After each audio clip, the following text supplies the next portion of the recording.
Greetings and peace, everyone. Thank you so much for joining me this evening. I would like to begin with the greeting of Nur Alaikum and welcome my Shaykh, Murshid, brother and friend, Shaykh Wahid Azal of the Fatimiyya Sufi order for part 16 in these series of dialogues and conversations that we've been having. And I'm so happy to have Shaykh Wahid back for this part 16 after a while. And there's so much to discuss, so much to talk about. And we will begin this with Bismillah and Nur Alaikum. Welcome, Shaykh. Alaikum Nur and Bismillah. Let me begin this podcast with a prayer for revolution that I just translated from my own 15th unity of the Arabic Bayan, because this seems to have gotten a lot of responses. I'll read the English translation and then later I may make a short little recording of myself reciting both the English and the Arabic, but I'll read the English here. Glorified art thou, my God. To thee belongs the praise, O compassionate over all things and their mercifier. Thou granteth revolution to whom thou will, and thou preventeth it from whom thou will. And thou givest the revolution to whom thou will, and taketh it away from whom thou will. And thou ennobleth whom thou will, and thou abaseth whom thou will. And thou destroyeth whom thou will, and thou upraiseth whom thou will. And thou bringeth down whom thou will, and thou enliveneth whom thou will. And thou killeth whom thou will, and thou separateth whom thou will. And thou enrichest whom thou will, and thou makest to abide whom thou will, from whom thou will. And thou illuminateth whom thou will, from whom thou will, to whom thou will. In thy grasp is the essences of the existence of all things. Thou maketh and breaketh whatsoever thou willest by thy cause command. Be and it is. Verily thou art capably powerful.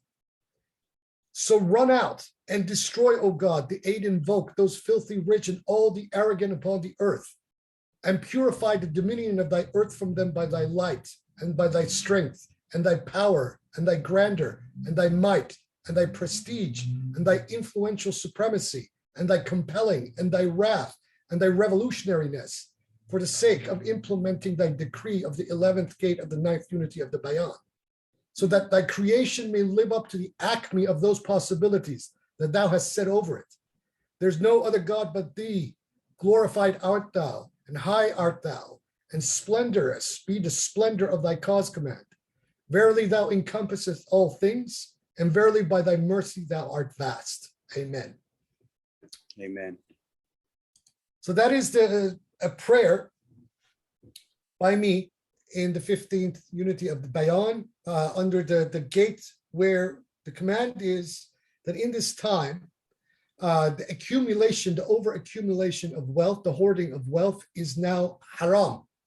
And this was also the case in early Islam, where if you read the Quran carefully, you know, the early Muslims were not hoarders of wealth. They created a community that in many ways, by current definitions, can be called quasi-socialistic, right?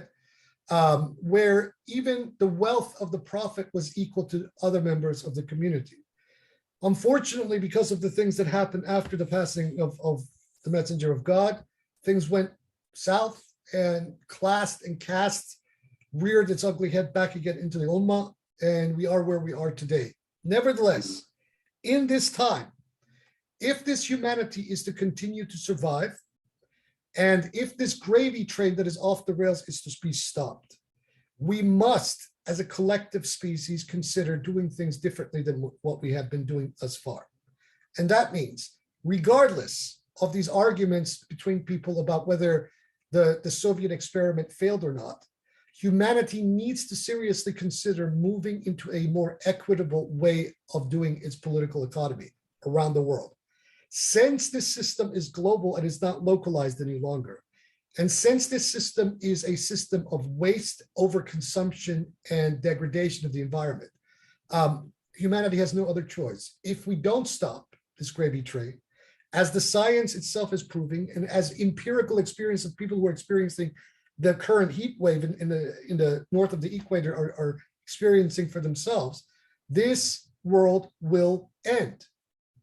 Now, some people accuse me of sounding like a doom and gloom prophet straight out of the Old Testament. Well, maybe maybe that is a model to look at, because these stories in the scriptures tell us of a humanity that has also been in its own time wayward. And every time it has gone off the rails, the Lord of the universe has chastised it and brought things back into equilibrium. Not for the sake of merely a tit for tat between God and humanity, but because when there is a balance that goes out of balance, right, the creator of all things has no choice than to interfere and intervene in the life of the world in order to set this balance straight. And this time is now. We have reached this point at this time, at this moment, where if we do not stop, if we do not, put things back in a proper, balanced, equitable, and equitous way on this planet, not just for the humans of this place, but also for other creatures and life forms that are, living side by side with us, whether we're talking about the animals, the plants, the bacteriological life form, but also I will go on record and say the jinn. If we don't do this, right, our planet will cease. We will go the way of the dinosaurs. It is as simple as that. Now, the captains of industry and the uber capitalists and plutocrats can dismiss this kind of thought and dismiss people like me as crazy and all the rest of it. But as you're all experiencing right now, and as most of the Northern Hemisphere is experiencing like now, what you are experiencing in these heat waves is only the beginning. What humanity experienced over the last 2 years with the COVID pandemic is only the beginning. There's more coming. You can take that to the bank. So what are you going to do? Are you going to continue on this track and destroy yourselves and everything else in this world, which is the ultimate sin conceived, that kind of destructiveness? And it is the hallmark of what it means to be satanic. Or are you going to stop, think, and maybe find a way and a means out of this? We offer a means out of this. The Nur, the Fatimiyya Sufi order, is not only a spiritual ecclesia or brotherhood or sisterhood, but it is also, we also offer a political program. And this political program is a spiritualized form of green socialism. That means that we are environmentally conscious completely, but we are also seeking to redistribute the wealth in this world. And the wealth redistribution in the world will not happen until the power and the wealth of the uber wealthy on this planet is brought to heel. That means that it requires some form of a revolution, violent or otherwise is irrelevant, but it requires stopping these people from hoarding the wealth, taking their money and their assets into offshore where they cannot be scrutinized or taxed, etc. That needs to stop. There needs to be an equitable redistribution. And then on top of this, as you're experiencing, yourself and your friends are experiencing, we're living in a society, especially in the Anglo-Saxon West, whether America, Australia, the UK, Canada, New Zealand, etc., where lawlessness has become the norm and the paradigm in every conceivable way. While these people and their systems preach the rule of law, preach democracy, preach equality of everybody under the law, the fact of the matter is that if you have the money, the means, or the connections, you're untouchable. You can commit any crime. You can murder millions and get away with it, as has happened in the United States, where, for example, if anybody is following these January 6 hearings in Congress, Donald Trump was 100% guilty of inciting a mob against the official legislative branch of the United States government. But will he be brought to account? I'm not holding my breath. They can have all of these hearings as much as they want. There is more than sufficient evidence existing at the moment for the U.S. Department of Justice to convict and indict Donald Trump and his co-conspirators in what went on January 6th. But they won't do it. So these hearings continue. These are basically ornaments placating a certain constituency in those societies from basically realizing that they have no share of the power in that country. I would like to be proven wrong, but I'm not holding my breath, because the behavior of the current administration on other matters, like declaring a emergency climate change situation on the part of the Biden administration, all these other things, is proving that the Democrats are very much just a wing of the system and always have been. Nevertheless, we are in an emergency situation, and this gravy train needs to be stopped. So what are people going to do? There is a way out. We offer it. Look into us. Come join us. Together, we will transform this planet. Guaranteed. Thank you, Sheikh, for expressing that, because what I have been seeing right now in the world, especially here in the Northeast American apparatus, there is that lawlessness, the crime and inflation at all major cities in the Anglo-Saxon world, including here in America, is out of control. The law enforcement cannot do their jobs. People are going out and just doing what they're doing, hurting people, robbing stores, robbing other things, and because they know there is no consequence. All of the system that is here, whether the environment getting trashed, people throwing trash everywhere. I go to the park, there's trash all over the place. Crime is all over the place. The police, law enforcement, the systems of place that are there to help people are not there. So now, right now, you're in a position, if somebody could do something to you and you call the police, there's nothing they can do.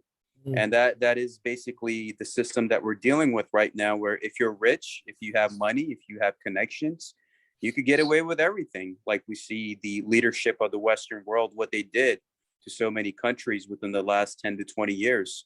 And they're walking Longer, around much longer than that. much more longer than that. And, as you corrected me, and these people are just walking around like thinking that they're saints and angels and doing book tours and public speaking tours.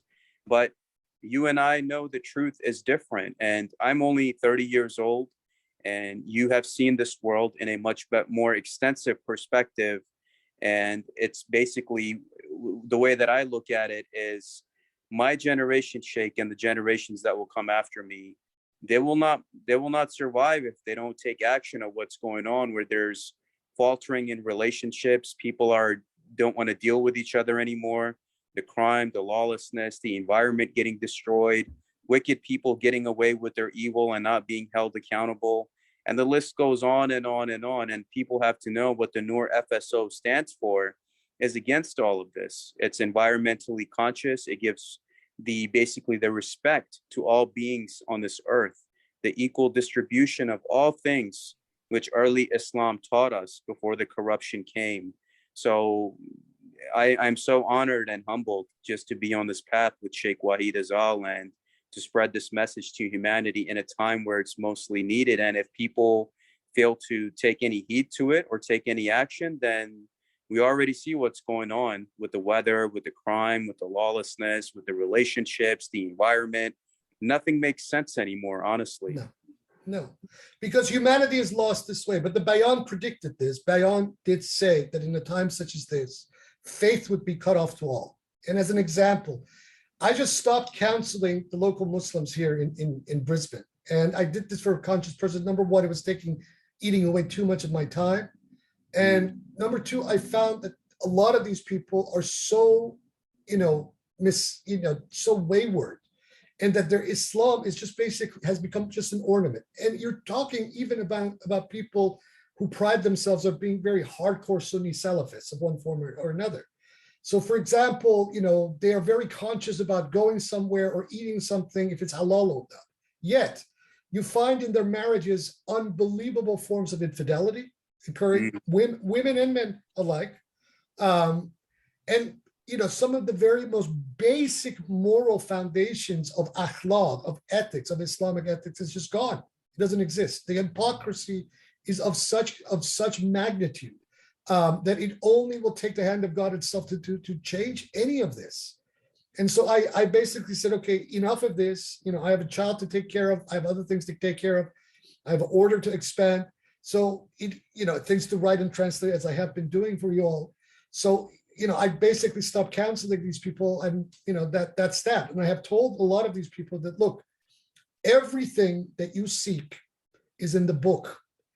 All you have to do is follow it, as difficult as it is. Yes, I understand that living in a corrupt, decadent society as the one that we're living in globally currently, where people are daily bombarded by over-sexualized things, is going to lead to a situation where people are going to wander from their marriages, from one emotional disaster to the next, from one bedroom to the next. So, your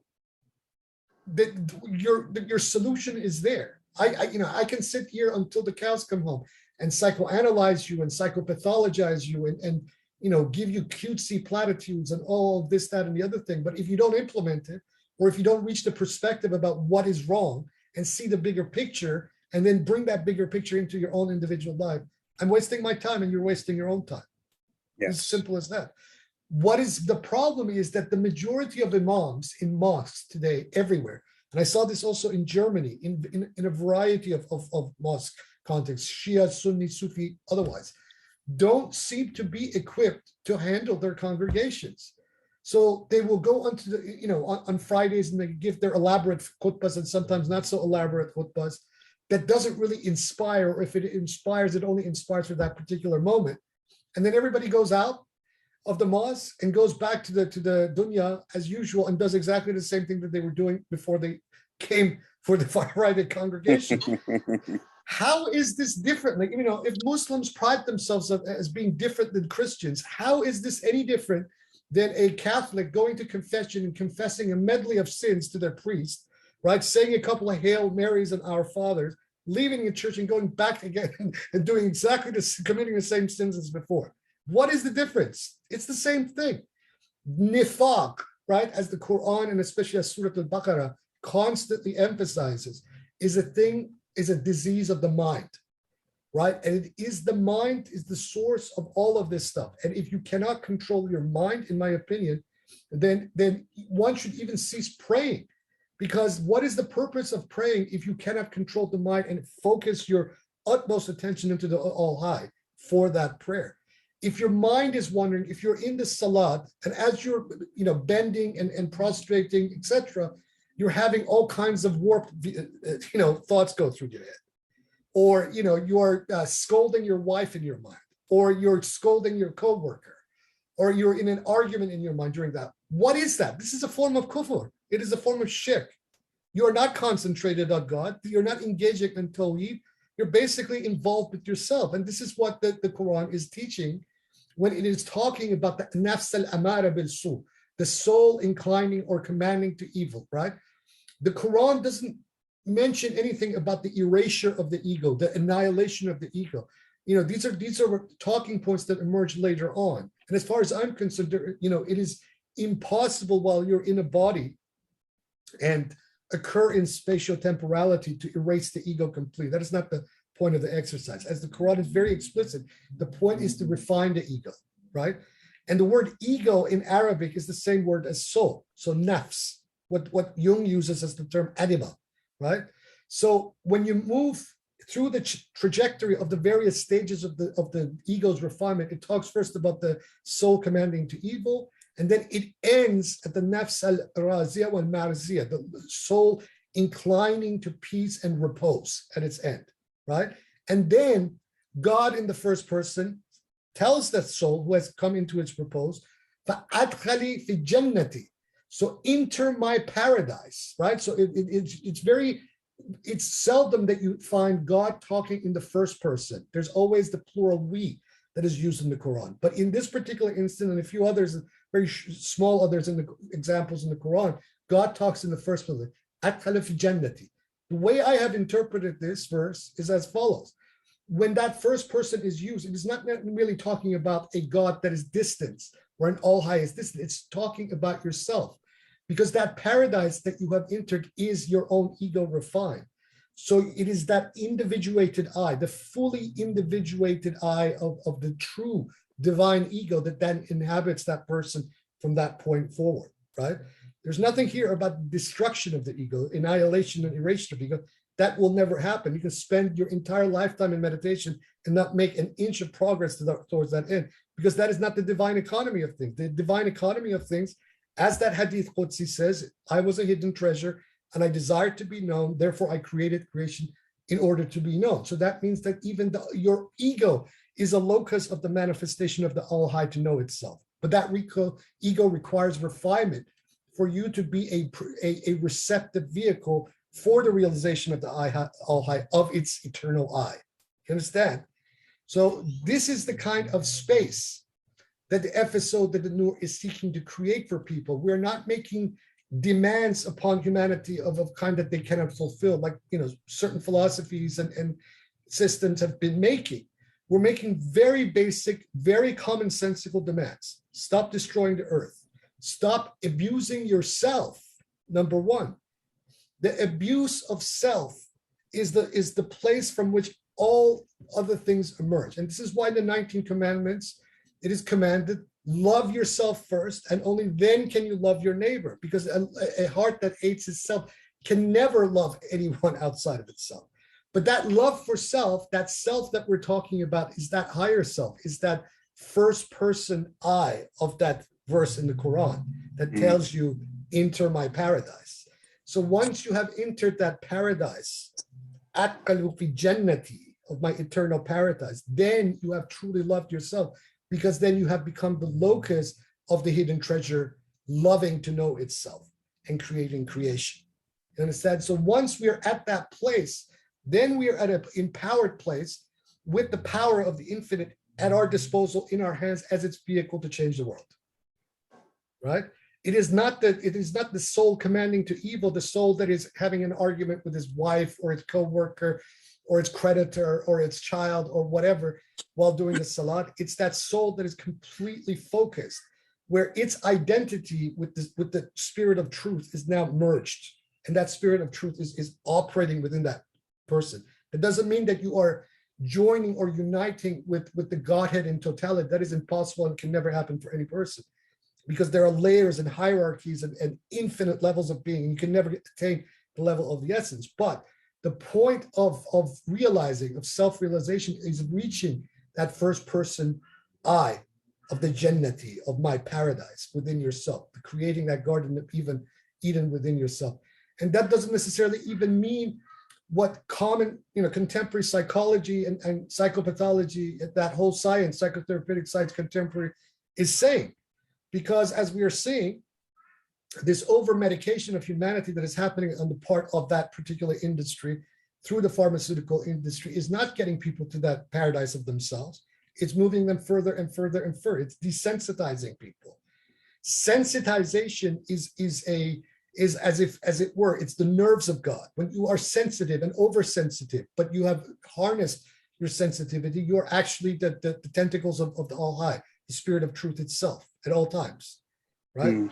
This is what people need to understand about the nature of the spirit, where all of these teachings have been available, but unfortunately, for most of this time, it has been the reserve of an elite. So we want to change that. What was formerly esoteric, we will now make the exoteric of our path. We will offer these teachings to these people, provided that these people actually sit down and do it in the safety of their own lives and within the enclave and the parameters of their daily day-to-day lives. Because these things are not realized by merely sitting in a cave for 40 days or 30 years or however long. They happen in the real world, which is one of the things that one segment of the Sufi tradition has always emphasized. There's a term, they call it khalvat al-anjuman, which means retreat within society, which means you walk the spiritual path within society, within the multitude of society, but you are retreated within yourself from it.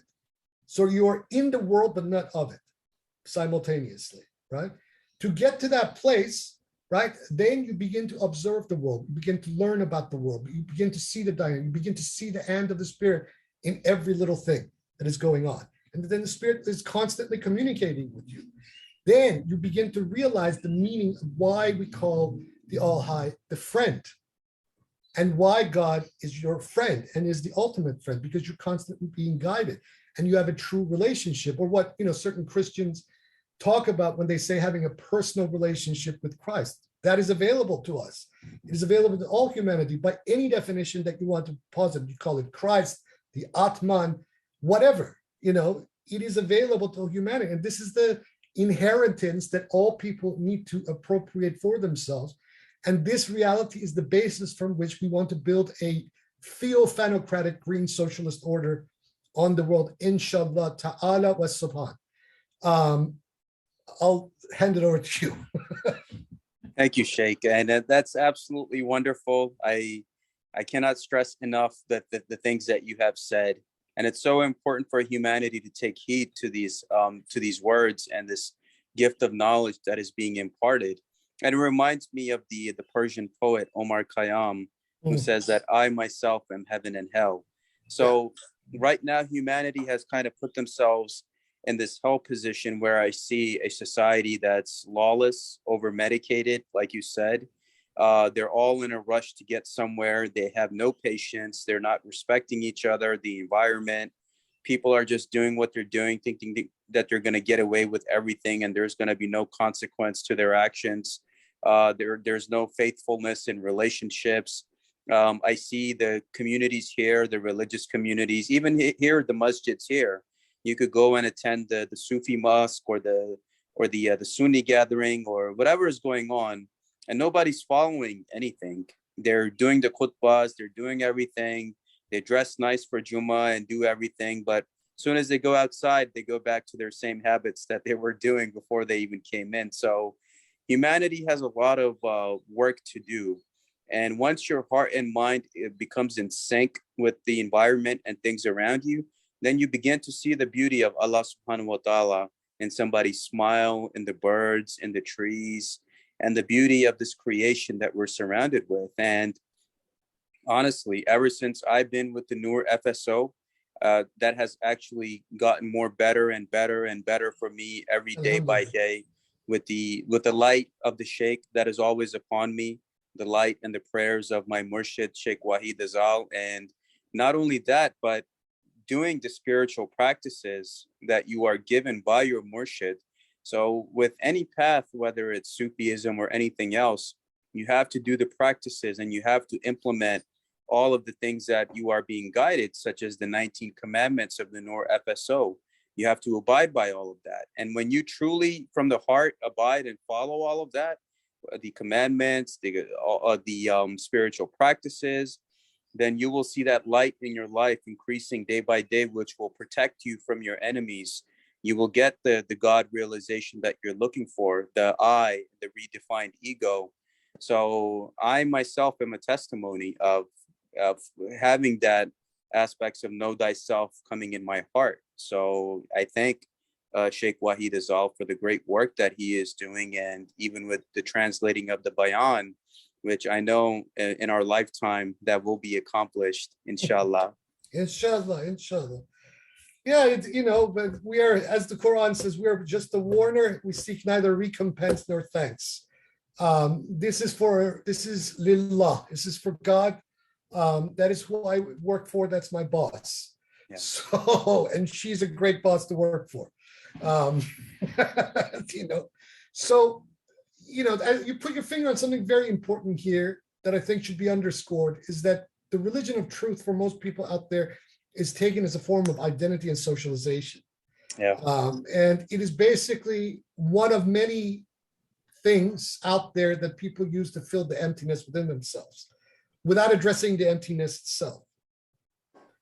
And this means that religion, mosque, church, synagogue, ashram, whatever, is a product. So it is a product, it has become a product among many others. That means that that spirit of truth that should be pulsating and transforming people with mere contact isn't present.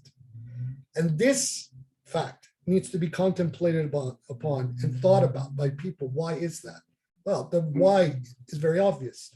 We're living in a world, in a society that seeks to turn everything that it touches and gazes upon into a commodity, and transactionalizes everything that comes its way. This paradigm needs to be broken. If we cannot stop the transactionalization of our views of things, because let's face it, the exchange of things is only occurring within a dynamic of a consensus, right? And only like it's just one thought amongst others. It's just one paradigmatic ideation amongst a multitude, right? And it could cease tomorrow. But once that ceases, right, when things such as the religion of truth, other people, etc., are we stop looking at people from the perspective that they are things that we, that have a monetary or a value of exchange. When we stop thinking from that perspective, then we begin to look at things from the perspective of God. That doesn't mean that things in themselves don't possess value, but that value is beyond what the materialist transactional mentality is positing about that thing. And this is why capitalism, in many ways, is an inversion of eternal truths. Yes, all things have value, right? All things have value. And there are scales of value, of course, with God. But what capitalism does by materializing that, right, and inverting its true metaphysical and spiritual thrust, right, is absolutely satanic. And this is also one of the meanings where we have that the devil is the ape of God. And if we take capitalism or neoliberal capitalism as a singular, right, we're seeing that it is attempting to ape God in every conceivable way, the actions of God. And this is why this system is the system of the Antichrist. No question about it. And why, if we are to survive as a species and not fall into the trap and not make the devil right, when the devil tells God at the beginning of a creation, why you're creating a being that will wreak destruction, I will be the enemy to humanity. We have fallen into the paradigm of becoming like the devil, that archetypal devil, the humanity collectively. And this paradigm needs to be broken. I say this to a lot of Muslims on a daily basis. I bring evidences from the Hadith and the Quran constantly to these people. I explain these things. I use metaphor, symbolism, etc. All of them, shake their hands. But then, for some reason, the pull of this society and its corruption is a lot stronger magnetically. And this is why, until people accept that they have to do the suluka ilallah, the wayfaring towards God in an authentic sense, making that bay'ah with a sheikh and listening to the instructions of that sheikh and implementing the practices, right? All of this is just very nice sounding platitudes without any further effect. And that's why I stopped, basically counseling these folks. Right. And I know exactly what you mean, Sheikh. It's the importance right now where humanity is in a state where it's corrupted beyond repair. I do see that even here in my respective area. When I visited Pakistan, I saw the same thing where people are actually practicing their cultural tribal customs and values more than basically what Islam is teaching you. So I'm seeing that all over the place where people are just not respecting each other genuinely. And you're right, there is, at this point, humanity is too far gone, and there has to be some kind of a divine intervention, because the elite are getting more richer and richer. The poor are getting more poor and poorer. Even my home country, the dollar is now worth like 230 rupees, $1. And it's going the same way that Sri Lanka is going, and all these other countries which are declining. People have no future. The youth are on drugs. They're on alcohol. They have no jobs, no futures. There's no monetary value of anything. While you have this elite Anglo-Saxon of the world, whether it's the European aristocrats or what we have here in North America, that are just hoarding all of the world's wealth. And there has to be equal distribution, because anything that goes out of bounds and out of limits, that's when destruction will come. It might not come in a year, 5 years, 10 years, 100 years, but eventually that wrath of God will fall down upon you, just like how it has on previous civilizations. It is already ongoing. What do you think the COVID is? While people are sitting endlessly speculating whether it was manufactured in a Chinese lab or from a bat, etc., the issue is as clear can be for me. Go back to your scripture, and not just the Abrahamic scripture, also go to the Far Eastern scriptures. They also say exactly the same thing. Pandemics are the domain of the spirit. And this humanity has gone too far off the right path. And so how is the spirit supposed to get its attention without something as of this magnitude? And COVID has targeted the rich and poor alike. What other proof is needed that God is acting right now? That's absolutely right, Sheikh. And even right now, what we're seeing with inflation and how people are suffering here. I walk around here every day in the morning time, in the afternoon time, and people are suffering mentally. And I'm thinking, what's going to happen eventually, where things are getting more expensive. I see a father with his spouse and kids and all that stuff, and I'm thinking, just where is this world going to go? What kind of future are these kids going to have? And we're surrounded by leadership and policies and organizations that preach good stuff, but at the end, nobody's implementing anything to help humanity or to help each other when the time really comes down to it. So you're right. People have to get their act together. And if not, then that divine intervention, and when it comes, it will come heavy, starting with what we saw in COVID with the world shutting down.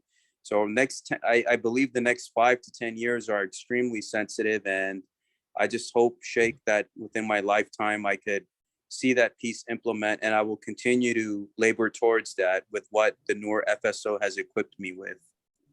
Inshallah ta'ala, we'll see what happens, because the choice is obvious. And the choice is this: either collectively, or at least a significant portion of humanity who can influence events, makes that turn, or this planet and all life upon it will cease. These are the choices. And this isn't doom and gloom prognostication. The science is telling us this clear cut. Now, certain people, for example, a lot of evangelical fundamentalist Christians, look at this with glee, because this brings evidence of their quote unquote rapture, which is, from the point of view of authentic Christian theology, a heresy. Because humanity has a duty towards the All High to take care of the earth and the creatures under her, not to destroy it. So these people, in my opinion, are heretics, and they are of the negation. They're of the naf, and they are not following the path of Jesus Christ, peace be upon him, by any means of the imagination. The Christ who walked 2,000 years ago took care of the earth and the creatures under him, and showed the respect on behalf of his Father to these creatures, not sought their destruction. What kind of religion is that? These people are following the devil, the shaitan, al-billah. They are not following Jesus Christ. So they are also on notice. Clean up your act, go back to your own scriptures, follow what the Gospels say as they say it, not what your pastors say or what these crazy heretical theologies of prosperity theology, etc., are telling you, because those are all heretical paths. Jesus was not a capitalist. Jesus was not an American patriot or anything like that. It goes without saying, right? But if you read the New Testament, that's the fact, right?